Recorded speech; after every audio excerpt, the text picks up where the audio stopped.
Coach, how are you doing? Thank you. How are you? Good. Everybody ready? Go ahead and open it up. You guys had 13 turnovers and still managed to come out with the win. Talk about overcoming some of those earlier hiccups. Well, 13 turnovers for us is good. You know, we had 9 the first half, and then we probably had 4 late against their press. So, but we had 19 assists on 28 field goals. I think that was the key.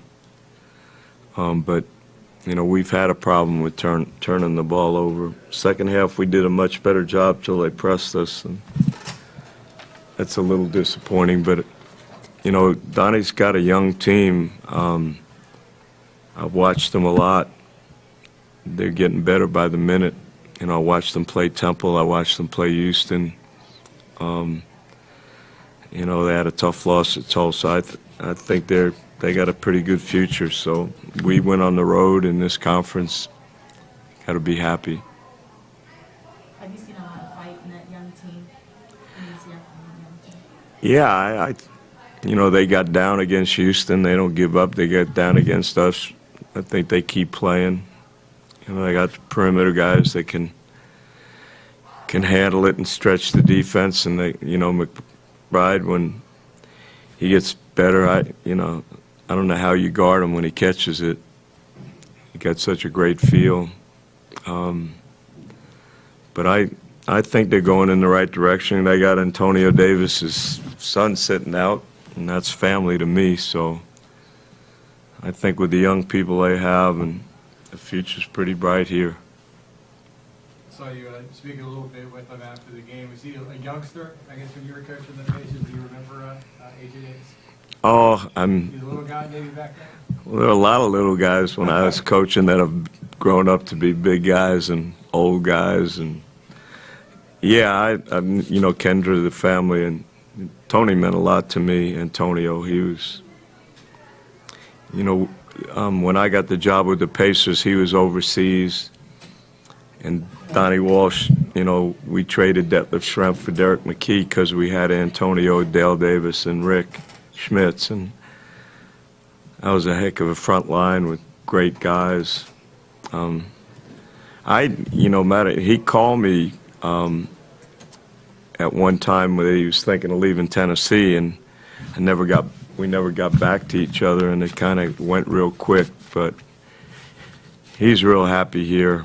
And he's a gifted young kid who's got I think he got better every time I saw him, so I'm excited. It's kind of fun for me personally because a lot of players that I coached or, you know, have kids that are doing quite well.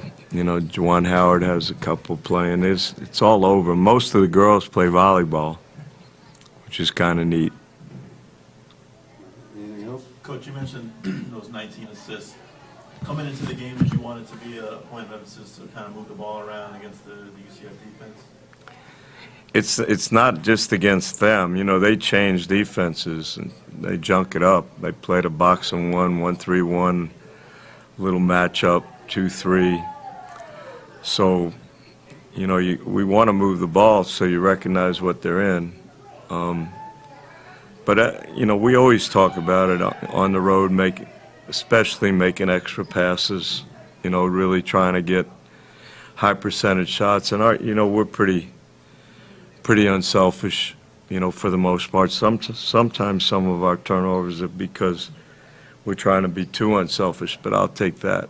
But it wasn't against them in particular. It's just if you look around college now, you know, today NC State beats Duke. Texas A&M, without, you know, one of the best players, had Kentucky beat. All over the place we see, you know, upsets.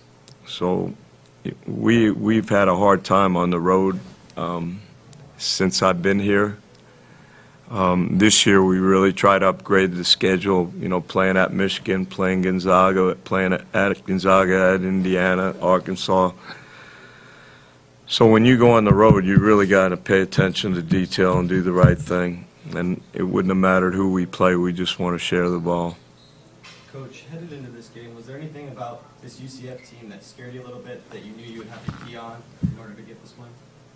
I mean, one, like I said before, I'm a new coach in college, and you hear about all the top coaches all the time. Well, they have multiple lottery picks. And you sit on the bench like I do, and you don't hear about Donnie and other people. And then you go, wow, you watch film and you watch them play, and you get really, really impressed that there are a lot of wonderful coaches at other places. So what bothered me, I thought that their perimeter people could penetrate, shooting almost 40% from three. Play McBride. I've seen him change games simply when he got the ball inside. He knows angles. So typical of coaches, you're nervous about everything. But I just like the guy who's coaching there. I have a lot of respect for him. It's good for our game. And I see his kids getting better. So we didn't take this game lightly. Thank you. Thank you. Thanks, guys.